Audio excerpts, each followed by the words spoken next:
पूर्व सांसद मोहम्मद शहाबुद्दीन साहब के परिवार के कोई भी व्यक्ति, चाहे हिना साहब हों या ओसामा बाबू हों, जब तक ये लोग सदन में नहीं जाएंगे, राज्यसभा, लोकसभा, विधानसभा, विधान परिषद, अगर एक किसी पार्टी से, किसी दल से, किसी सदन में जब तक नहीं जाएंगे तब तक हम आजीवन चुनाव नहीं लड़ेंगे। हम सीवान के जनप्रतिनिधि हैं, हम पार्टी के जनप्रतिनिधि नहीं हैं। हमारे सीवान में मोहम्मद शहाबुद्दीन साहब के साथ बहुत बड़ा नाइंसाफ़ी हुआ है। उनके मरने के बाद भी उनके साथ लोग गलत व्यवहार किया है। उनके सरजमी की मिट्टी उनको नसीब नहीं होने दिया है। इसका किसका दोष है? माननीय मुख्यमंत्री जी का दोष है कि नहीं दोष है? अभी एक नूरुल हुदा करके एक व्यक्ति की मृत्यु हुई कोरोना से सिक्किम में, और वहां से उनको 100 लाने के लिए उनके परिवार लोगों ने कहा, तुरंत उन्होंने आदेश दे दिया और उनका 100 उनके सरजमी पाकर उनको मिट्टी मिला। लेकिन मोहम्मद शहाबुद्दीन साहब जो 4 बार MP, 2 बार विधायक रह चुके, सिवान में विकास पुरुष कहे जाते थे, कुछ नहीं तो अटल बिहारी वाजपेयी के सरकार में बेस्ट सांसद का अवार्ड उनको मिला। किसको?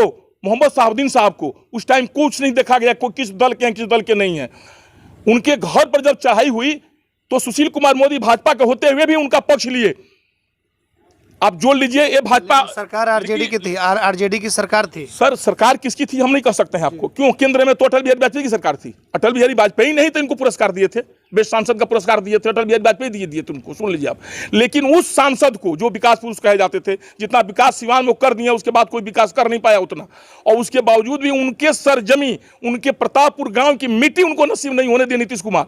उनको पाप पड़ेगा, कीड़ा पड़ जाएगा, आप जान जाइए। हमारा जैसा ब्राह्मण उनको शराब दे रहा है इस बात को। आखिर नीतीश जो आदमी इस दुनिया से चला गया, उससे किस बात की राजनीति, सो बताइए, उससे किस बात की दुश्मनी? अच्छा, जिसे अभी हमको जितना दर्द है शहाबुद्दीन साहब, जिसे मानी उनके सरजमी पर अगर उनको मिट्टी मिल गया रहता, प्रतापपुर में अगर आ गए रहते, एक मुट्ठी हम भी मिट्टी डाल दिए रहते, आप भी डाल दिए रहते, तो देखियो सिवान के सपूत थे। ये पूरे सिवान की आन बान शान की बात है, इसमें दल की बात नहीं है। उन्होंने जो मिन जैसे नियम बनाया, उन्होंने जो राजेंद्र बनाया, जो उन्होंने चाहे जो इतना काम किया, वो सिर्फ अपने समुदाय के लिए नहीं किया ना। और सही पूछिए तो शहाबुद्दीन साहब को मिट्टी इसलिए नसीब नहीं दिया गया, उनको सजा इसलिए मिला कि वो सच बोलते थे। वो लालू प्रसाद जी को नेता मानते थे। आपने अभी एक प्रश्न पूछा, हमको याद आ गया, पता नहीं उसी भाषा में हमसे भी बोला गया है। अब हमारा क्या होगा भगवान जाने, बस स्पष्ट बात है। लेकिन वो कहे कि हमारा नेता लालू प्रसाद जी है, नीतीश कुमार नहीं है। वही शब्द हमारा भी था, देखिए हमारे मुंह से उसी शब्द में निकला, अभी दिमाग पर ही बैठ गया इस बात को। वो सिर्फ उनको सच बोलने का, और हमको कौमी एकता नहीं बिगाड़ना चाहते हैं, और मुसलमान होने का सजा उनको मिला है। अगर वो सच नहीं बोले रहते और मुसलमान नहीं रहते तो उनको ये सजा नहीं मिलता।